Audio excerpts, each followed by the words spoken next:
A very important person for a property investor's team is their tax accountant. We had Leah Hall from Lift Accounting in a few episodes ago to talk about top tips for an investor, a property investor. And you asked some questions, and I figured that if you ask some questions, other people are going to be asking the same. So we have Leah back to answer the questions off the back of that episode. You're listening to This Is Property. My name's Rachelle Kroon. Let's get into the show.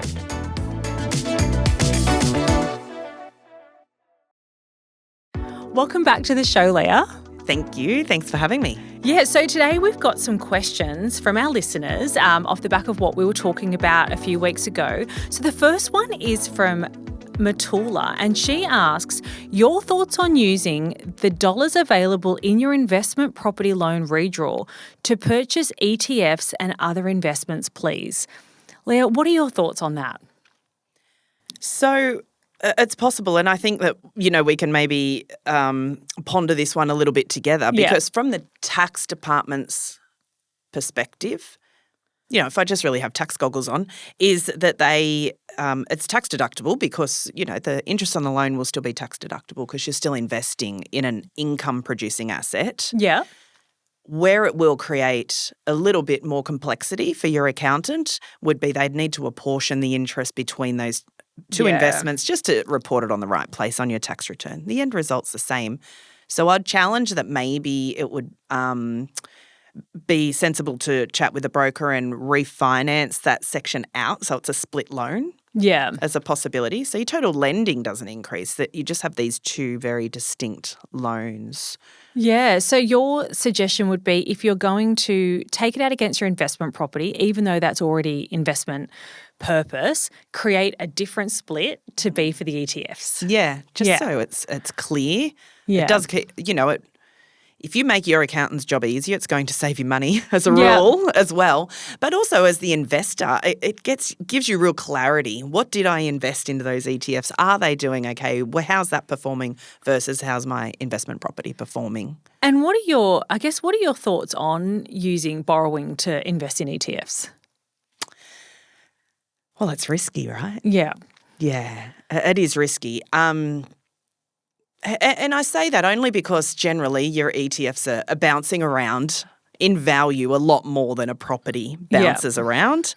So it is about diversification. So if you've done your research and you're in good quality stocks and you're prepared to sleep at night through the bouncing of those investments, then it's your comfort level to that risk. But Matula, tax-wise, you can do it. Yes. Advice is to create a separate split. Yes.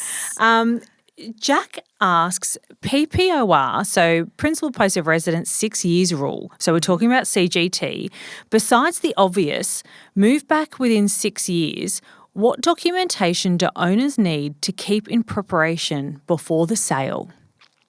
Okay.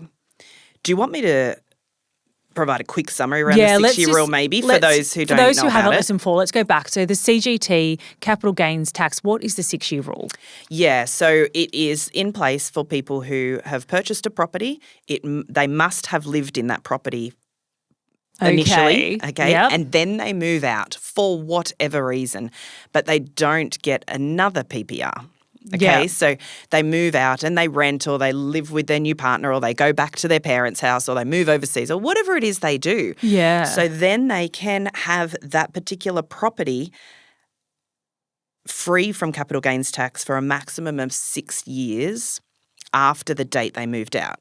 So one answer to Jack is what's an imperative date? The date you moved out. Yeah. So we need to keep record of that. And then after that 6 years, a couple of things could happen. If you move back in within that 6-year period, it can be reset as many times as you want. So if you move back in after 4 years and then another life event happens and you move back out again, you've got a whole nother 6 years that you could have that property I did not know tax-free. that. Okay, Yeah, wow. So that can be reset. Yeah, it can. And then, and Jack, I'm still getting to your answers. So So then the 6-year rule is, if you're still living out of the property and the 6 years has come up and you haven't sold it, then a really imperative piece of documentation is a valuation at that point in time. Okay. Because that's now your new cost base of that property. So when you moved out, if the property was worth $1 million and 6 years later it's worth $1.4 million, well, it's from $1.4 million that you're then going to be subject to any capital gains on the sale in the future. Okay, so Jack, if you're moving back into the property, get another valuation at that time? So that's once that 6 year Oh, is the up, 6 years is up, get another valuation? Get a valuation at that time. That's correct. And the current legislation states that it can be a real estate appraisal or a valuation. I think it's sensible to get a valuation. Okay. Like a valuer, not a real estate appraisal, or get multiple real estate appraisals just to make sure. And it's pretty easy to get those valuations at the moment. It's not as hard as it once was. Yes. There's a bit of a cost investment generally to get one done, but it's not astronomical. So so I feel like maybe I didn't clarify that 6-year rule. So you're moving out, you don't have another principal place of residence. If you move back in within the 6 years, then you're fine. If you sell it while you're still living there, it's all tax-free. So no record keeping really from Jack's perspective. And then if we move out and we sell it inside the 6-year period, it's tax-free. But then if we continue to live outside of it or we buy another principal place of residence, right? Yeah, that's probably a common one there. So the clincher. You've been out for 3 years and then you want to buy yourself another home. Again, get a valuation at the point that you buy the other home because you're going to lock in that cost base then. Yeah, okay. And you couldn't just get one of those RP data report valuations? No. Yeah. They literally want a say proper valuation. Actual valuation, unfortunately, yes. Yeah. And Jack, your mortgage broker should be able to organise that for you as well, a valuation, yeah. Yeah, definitely. Yeah. And so key pieces there, just to summarise for Jack, is a valuation at the point in time where it actually turns into a capital gains asset, stops being your principal place of residence. And then other key pieces of data would, to prove when you moved out, you would have put a tenant in. So maybe keep the real estate agent contract or the first statement that proves the date you first started earning rental income, and then the date when you stopped earning rental income if you move back into the premises. So those key pieces of information are going to support your claim should you be looked at to say, no, I definitely held this under the 6-year Yeah, rule. and some people may be doing these things without it being a plan at the start.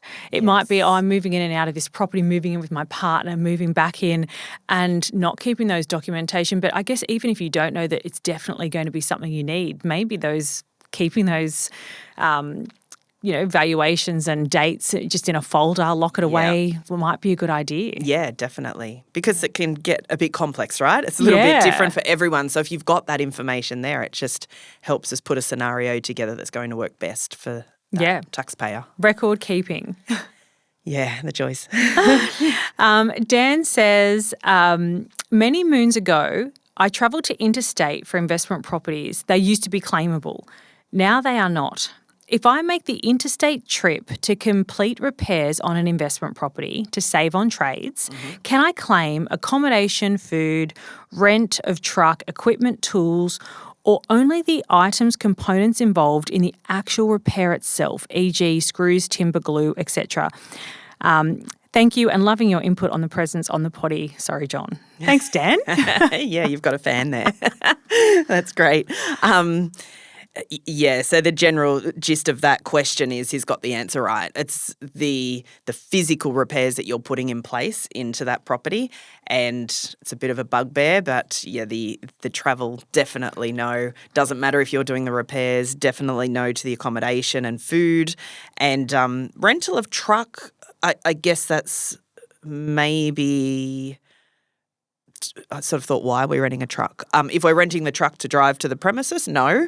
But if we're flown interstate and we've rented a truck in order to pick up the kitchen from Bunnings so that you can install it, it's part of getting that kitchen installed. I would say that, yes, we could get that truck We're not going to drive a truck around for 2 weeks, though, and claim it, though. But not your accommodation and not no your accommodation, food. no food, and no travel under any circumstance. I remember a time when that was claimable. Yes. And people used to look for rental properties. You know, I had clients who maybe had family in South Australia, so they'll be like, I might get a rental down there, and then every Christmas when I fly down, I can claim the air flights. But yeah, I can't remember what year it was. It was a while ago. I might be showing my age. I have been around that long to know that when those times were. But so do you think the reason they changed that was because people were taking advantage of it for different reasons? Yeah, I would say so. Yeah. Yeah. I think one I didn't answer there, though, is tools. Yeah, okay. Well, so we're talking about purchasing tools or renting tools? I would think he's talking about purchasing tools, Okay. but that's a great clarification, actually. So if we're renting a tool, so we're going to sand the floors of the rental property and we've gone by the sander, that's a fun job. I've done that. Renting of that floor sander for the day or week is definitely tax deductible. And I think this tool question is, quite a wide question for many property owners who do their own repairs. So the tax department being the tax department, it should be apportioned. Okay, so my husband's a plumber, so if he was going to be doing some repairs on one of our properties and he went and purchased a drill to do that, like I would claim none of that against, obviously I can claim it against his business, but I wouldn't be claiming any of that against my rental property because the portion of use on my rental is so tiny compared to what he's actually going to use the drill for. Yeah. Such a hard thing to decipher. So if Dan, if you're a bus driver and you're doing these repairs, and you've gone and purchased that hammer drill to do whatever in your rental property, you need to somehow figure out how much portion you're going to use it for your rental property versus how much portion you'll use it in your personal life, and then we would depreciate that drill. So it's a bit large, but you're okay. Yeah. That's the way it's supposed to be. But if he went out and, because a lot of people do go out and go to the places where you rent something for 3 days to go Kennard's Hire. Yeah, and I've done it those myself places. with a drop saw. I've rented a drop saw to go and do some floors. Scary. It was scary. Yeah. But I didn't even think to do it at the time, but I could have claimed that whole rental as an investment property deduction. Yeah, definitely. Yeah, wow. For sure. Okay, Dan, I hope that clarifies your question. Amy asks, quick snapshot of the difference between what items would be classed as a depreciation versus a tax deduction would be helpful, please. We just bought our first investment property and haven't had a chance to ask our accountant anything yet. Well, congrats, Amy. Yeah. It's an exciting first step. And an area that is always up for contention with every investment property owner, I think. And I did the nerdy thing, and I've got a little bit of the wording exactly from the ATO here. So an improvement, and you'll see where there's a lot of grey, an improvement is anything that makes part of the property better, more valuable, more desirable, or changes the character of the item that is being worked on. So in other words, like a renovation. And if you hire a builder or professional to carry out renovation works, we recommend you ask for an itemised invoice. And I do agree with that because some things could be a repair and some things could be a replacement. Important. So a depreciating asset, this doesn't go for long, sorry, is separately identifiable. So that's a kitchen. Unlikely to be permanent on the building. Okay, we'll unpack that. Can be replaced in a relatively short period and not part of the building structure. Okay, so if we just go back to repair versus depreciating asset. So if we think about a kitchen and you are, one section of the bench top is, a bit swollen around the sink area with water and things. Yep. And you pull the sink out and, it's a single basin, is that what they're called? With the drip tray and that section of bench. So you pull that sink out and you pull that section of bench out and you replace it same for same. It's a laminate bench top and you put the, same sink in, new but not damaged, but same sink back in. That's a repair. But if that was all swollen, and what most of us would do in that situation with the single tub and the swollen is we'd rip the entire bench top off and we'd put a nice double tub in and nice brand new tap and a new bench top. That's an improvement. Okay. Yeah. And they're treated differently for tax purposes. Definitely. So an improvement is depreciated over the effective life of the asset. So difficult, right? So if that kitchen bench top, like how long does a bench top last for, Yeah. Probably like maybe 40 20 years or something. Yeah. That's right. So you might get 5%, you might get 2.5% sort of a year depreciation on that, which is very small. Yeah. Whereby if you were replacing a curtain, maybe they've got an effective life of 10 years. So you're going to get a lot more and higher depreciation. Generally, things like painting is a repair. Yeah. Because you are normally when we paint an investment property, it's because it's from wear and tear and it's faded and you're maintaining the house. And then, bathrooms are another big one. So if the bathroom is leaking and you pull up the tiles in the shower bed and fix the waterproofing and put the tiles back into the shower bed, I would call that a repair.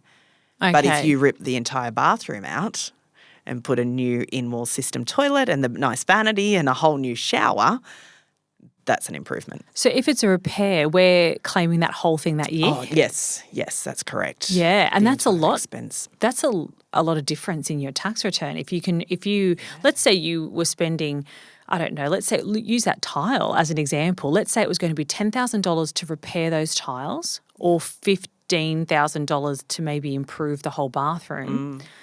If I did just the repair, I can claim that whole thing in the first year. That's But if I correct. did it as an improvement, I might be depreciating that down 2.5% a year. Oh, wow. Okay, so I can Low. understand why Amy's asking that question because that's going to make a big difference for her. Yeah. I was like, I'm glad you didn't make me do the math, but it's under $400 a year Yeah. in the $15,000 example that you're going to get as a tax deduction.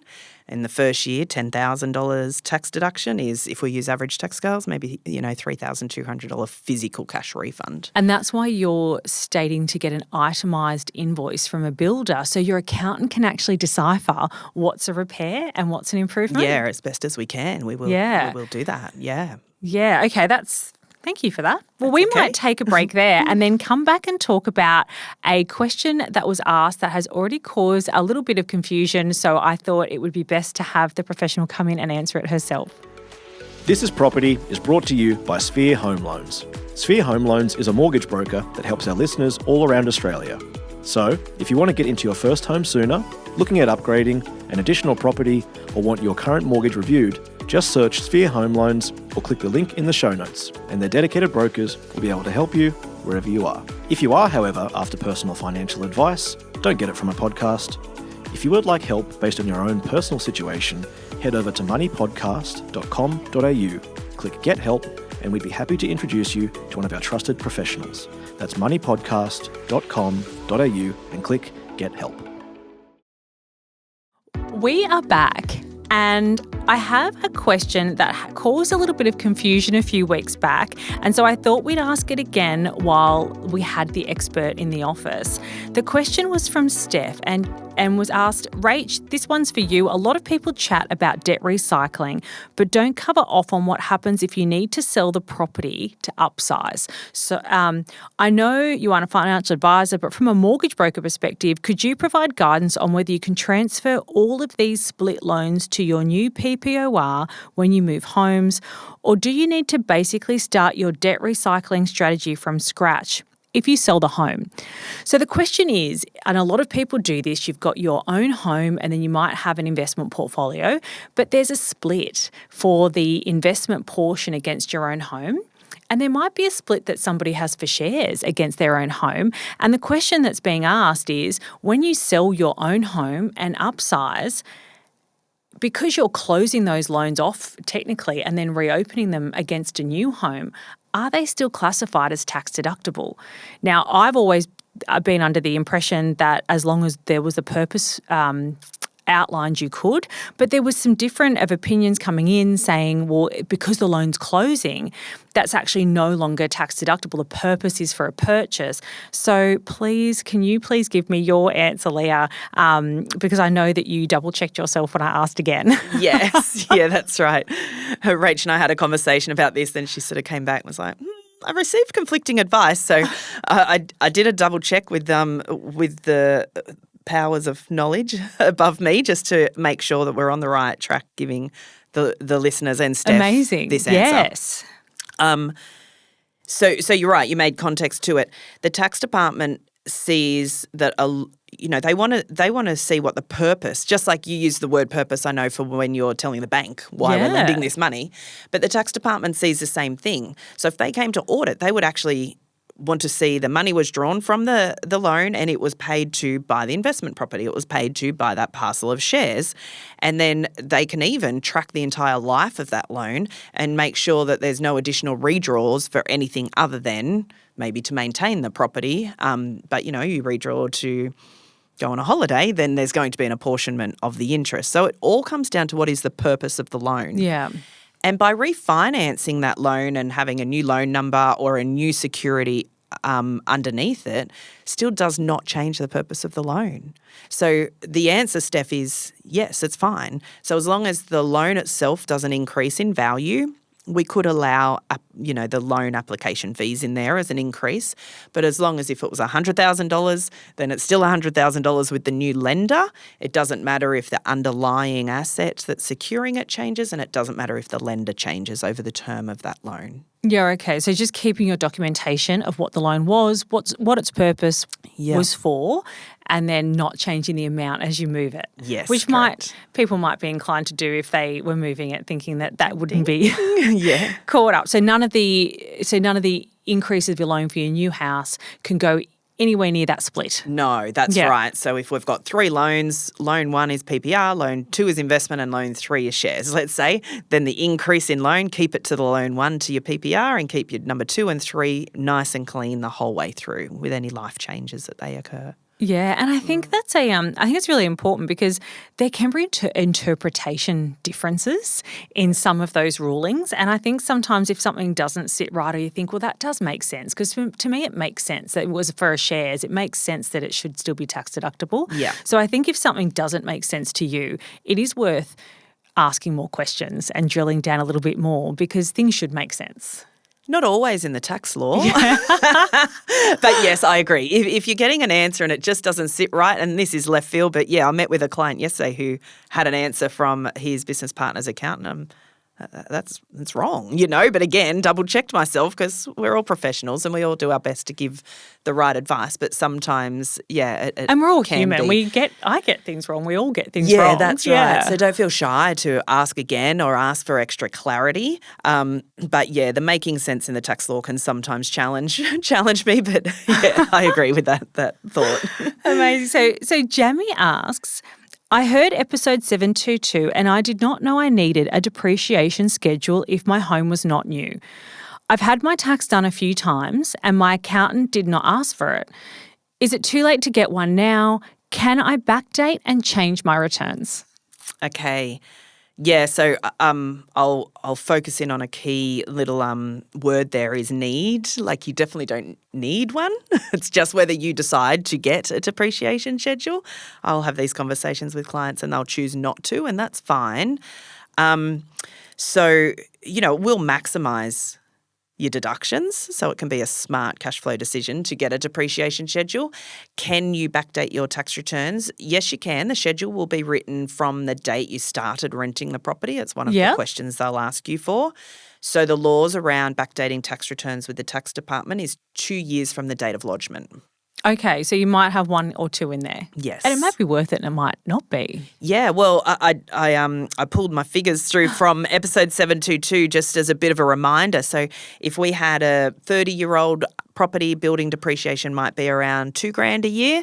So again, if we're in that, average tax scale, that's about $640 a year actual cash refund. So, that's pretty worth it. Through to 10-year-old property, $6,000 a year average depreciation. That's $2,000 a year to you. Yeah. New properties, first year could be up pushing $20,000. And because I think most first brand new property owners would have a schedule. Yeah. So for the new properties, that's because you can claim everything. All the equipment. Yeah, equipment being hot water system, stove, dishwasher, carpets, curtains, light fittings, fans, all that stuff. We can't claim them as a second-hand property.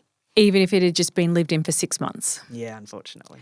And so if it was brand new, you can claim all of those things. But if Jammy's house was, let's say, 15 years old, it still may very well be worth getting a depreciation schedule because you can still claim the building. The building itself, correct. Yeah. I would have thought you would not be able to go back and change those tax returns. Yeah. So you can. Definitely. Yes. Yep. Yeah, wow. Within the tax office rules, which is 2 years of date of lodgement. Yeah. Oh, well, great. So well, if for some reason you're really late, that actually works in your favour, lodging. Yeah. And it may well, it's definitely worthwhile, looking at that and maybe asking your accountant once you get that depreciation schedule done, what does that actually mean for me as a dollar value? Yeah, that's exactly right. We actually just yesterday finished off working with someone who had reached out to us after episode 722, and she has her depreciation schedule, and we amended the prior year. Really? Got the bounding back, yeah. So someone came to you off the episode, they had bought an investment property but didn't know they needed a depreciation schedule, and you've actually already gone and amended their tax returns. Yes. Yeah.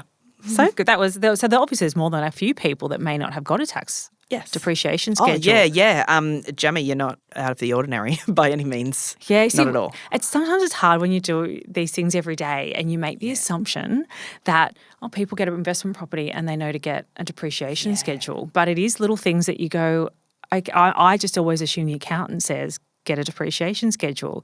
But maybe we should put that in our little packs as well. Yeah, maybe. And, if we just flick back, Amy was the lovely listener's name, and her comment is she's bought a new property and hasn't even spoken to her accountant yet. Yeah. And that's really normal too. Lots of people do make these decisions and they don't lean on an advisor, which that's fine, but how are they going to know about these things if they don't ask for the information? So, yeah. See, I can't imagine buying a property and not having a chat to my accountant first. It just doesn't. Yeah, obviously. I need to understand what it's going to cost me every week. Yes, yeah, to do that budgeting. But again, Amy, you're not in the abnormal, you're not the outlier. It's probably more the normal that you've purchased a property without chatting with an agent. Well, thank you for that. I think everyone might get a little bit of information from Jamie's question. Kane says, I have an investment I've never lived in, but I do not have an owner occupied as I rent with friends. For the CGT rule, so the capital gains rule, can I nominate that as my principal place of residence and not pay CGT, or do I have to live there? Yeah. Kane, you're up for capital gains tax from the minute you bought it. And I did think as I looked through these questions that I'll reflect back to the 6-year rule on this because it doesn't work the opposite way. Just in case Kane's listening, is like, hang on a minute. Who's our 6-year rule friend? Dan, I think. Jack. How come Jack gets that and I don't? I'm with Kane. Why can't he can't move back in? In and do it. He can move in for sure. So if he purchased that property a year ago, it's subject to capital gains tax from the minute he purchased it until either the minute he sells it or the minute he moves into it. Okay. And then so let's say, Kane, you move in today and you live there for the next 6 months. I'm not saying that's a minimum time frame, just, as an example. And then you elect to move out of that property. You could then instigate the 6-year rule, but it doesn't work backwards, To have it, you must live in that property first. So unfortunately, there's no exemption from the CGT rule for Kane in this situation. So if he sells it without ever having lived in it, he needs to pay capital gains tax. However, if he were to move into it before selling it and be there for a period of time, that might change. It would apportion to the number of days. And get a valuation at that time that you move back in?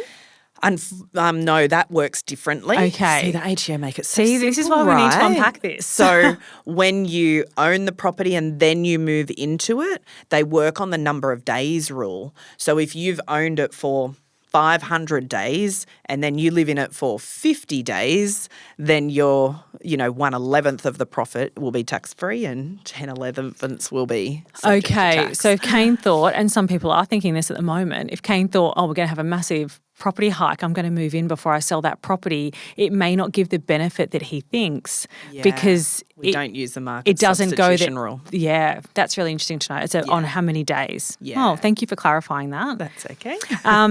James says, I'm confused about renovations to a property and when they are actually tax deductible.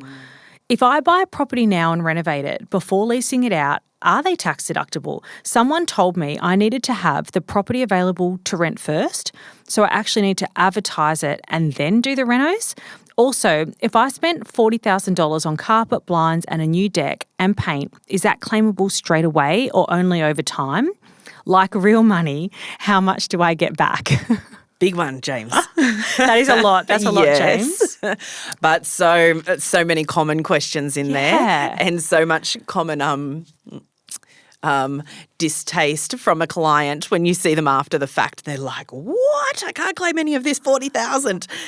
So I'll break it down. So when you purchase the property, any repairs you do prior to having a tenant in there are not tax deductible.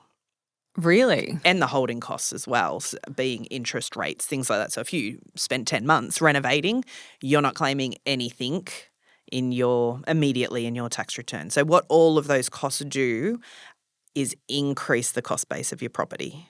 Okay, yep. So Yep. for capital gains down the track, that's track. relevant. Yes. But not tax deductible in your tax return. Wow. Yeah, okay. Not at all. So then we could look at, well, James, what did you do? Okay, did we do a repair? Did we do an improvement? So very, holding hands to some of our other comments before. So I think we mentioned painting there. So if you painted the property, no tax deduction, because you've done some repairs prior to the tenant moving in. So it's, keep record. Yeah. Make sure. I encourage our clients to give us everything up front so that we've got the purchase, the stamp duty, all the costs plus then all those renovations. So we've got all that on file because time goes by very quickly and you can't find them. But then if we break down that $40,000, we've got carpet, we've got blinds and we've got new deck. So all of those items are capital improvements and they're depreciable assets. Okay. So, real money. James, I've done a little bit of a breakdown. I would say the same thing, real money. Yeah. Tell me what it is. What am I actually going to get out of this? He's probably not going to love my answer, but your $40K, I've made some assumptions. Okay, let's say we've put $12,000 into carpets, we've put $4,000 onto our blinds, and our debt cost us $24,000. Okay, so holding hands with one of the previous questions, and I was saying it's around the effective life. So again, I've checked the actual ATO ones. I didn't make them up. So the carpets have an 8-year effective life in a residential property. So in the first full financial year, because it goes to number of days, yeah. but let's just full financial year, that carpet's going to give you a tax deduction, not money, but a tax deduction of about $3,000. Your blinds, they have 15-year effective life. They'll give you a tax deduction of about $530 every year. And your deck will get written off over 40 years, 2.5% a year. So it's $600 a year. Now, that's still not cash though, James. So in that first full year of depreciation, it will become a little bit less every year, remember. You've got just over $4,000 of depreciation. If we assume a 32% tax rate, it will save you about $1,300 a year in actual tax. That's not a lot from his $40,000. In year one. Year one. And that'll be the highest year. It'll go down after that. So no, it's not much on your $40K. Would it be different if it had been deemed repairs? He would actually get nothing until it was a capital gains was sold. So remember that example of if you painted, that's a repair. Because you did a repair before the tenant moved in, it's added to your cost base. It's not tax deductible. And would there be a difference? Because I can see that James is saying about when the property is actually available to rent. If he had leased the property out first and then done these renovations, would that change things? Yeah, definitely. So my example of the carpets and the blinds and the deck would remain the same because they're still depreciable assets. But my example of the painting would actually be tax deductible because we're earning income while it happens. But it's very difficult to do these things when there's tenants in the home. It is. So it's sort of a bit of a mindset that chances are James will get that property at a lower value because it needs these repairs done and he's the right man to get the job done. So he's then spending that, instead of buying the property already done, he's spending still probably less, but it is a capital cost base. So just to flip onto that as well is, holding hands a bit with Jamie and the depreciation schedule. So if you're doing improvements, So if we've got an older home and we do improvements, well, you get your depreciation schedule written up. They will do a calculation of what that value is as well. Yeah. And if James is in there, building that deck himself, chances are the depreciable value is actually more than what it cost him to build in cash. So there can be some benefits there as well. Yeah, so the dates are very important, or when you actually do the renovations can be very important. They can Do you be. see investors do that strategically? Do you see people go, okay, I'm not going to buy this property, renovate it, and then lease it out. I'm actually going to rent it out and then do some bits and pieces along the way? Yeah, I have, but I do question sometimes if it's to their detriment because again, if you've purchased the worst house in the best street, you don't want the worst tenant in the best street either. So who are you attracting? What level of rent are you getting in based on that? And then what quality repair can you do while there's a tenant in there? They can sort of really hinder the movement of that. So I think all facets need to be brought into account. Do they have to have moved in, or can it just be available to rent? The wording is available to rent, and I thought that's where you're going to before. And so what, have I seen it? Yeah, for sure. We've got, you've got your agent's contract. It was available for rent from this date, and these were the dates I'm doing these repairs. I guess it's, how legitimate does that look? How truly were you looking for tenants? We know it's not difficult to get tenants at date of recording anyway. It's not hard to get a tenant in your property these days. They don't sit empty for very long. So if you've got it at a reasonable market rate and it is truly available, would it sit vacant for months on end? Yeah. And I have to admit there may have been a time where I have said on an investment property, it will be painted before the tenant moves in when it's getting advertised, and we had a painter go in just before the tenant moved in. Yeah. But then that way the tenant could choose the colour. Yeah, there you go. Or have some input. Yes. Hamed R said, I've just done a $50,000 reno to an existing property. Do I get a new depreciation report done, or do I use my receipts to give my accountant? Yeah, great question as well. You could do either. Okay. And I think when I've guided clients to this, it's been $50,000. If you used a builder and he's come and he's built, a third bedroom off the back, or a deck, or a deck and an outdoor laundry, and it's very straightforward. Like $50,000, this is what I've done, and I wouldn't get that person necessarily to get a depreciation schedule because I can very easily get the right result for the client. Yeah. Whereby if they had $50,000 of receipts, like a shoebox of different receipts, and they've had this trade and then this trade and they've done this and they've done this, I think that's a nice time to get the depreciation people out. And also, and I'm hesitating because I'm sure that I'm right. I definitely did this, and I'm pretty sure that depreciation companies don't charge you again to do a redo of your report after you do renos. So it sounds like Hamed actually had a depreciation report done. It does in that question, doesn't it? I think he may need to reach out to the person who did his initial report in that case. And let them know he's done these renovations. And yeah, Hamed, I'm pretty sure I'm right, but I don't believe they will charge you. The company that we generally use don't always charge for that rewrite of the schedule due to some renovations. So I think the first thing would be reach out and talk to the person who did the initial depreciation report, get that done. If you didn't have one done initially, you probably would get one done anyway. Yeah. And if they won't redo it without cost, maybe use your depreciation schedule that you have and your receipts with your accountant and ask them. Yes. Yeah. I think that's a great summary. Yeah, well, that's fantastic. Well, that is all of our questions. Excellent. Thank you again for coming in and answering all of these questions. And again, it's just stuff that I look at these questions and think, I don't know the answers to some of these, and I work in this industry every single day. So it's so great to have an expert come in and answer it for our property investors. Not a problem. It's great fun. If you think somebody might benefit from this episode about property investing and tax, please feel free to share it. We're also available to watch on YouTube now. You've been listening to This Is Property. We've had Leah Hall from Lift Accounting. My name's Rachelle Kroon, and we'll see you next week. Any information given in this podcast is for entertainment purposes only, and you should seek your own property advice before acting on anything you may hear in this podcast. If you want to start or advance your property education journey, John Pidgeon's book, Sort Your Property Out and Build Your Future, is available where all good books are sold, or via the link in the podcast show notes. Opinions or comments from any guests on the podcast are theirs and not those of the hosts, the publisher, or their respective license holders.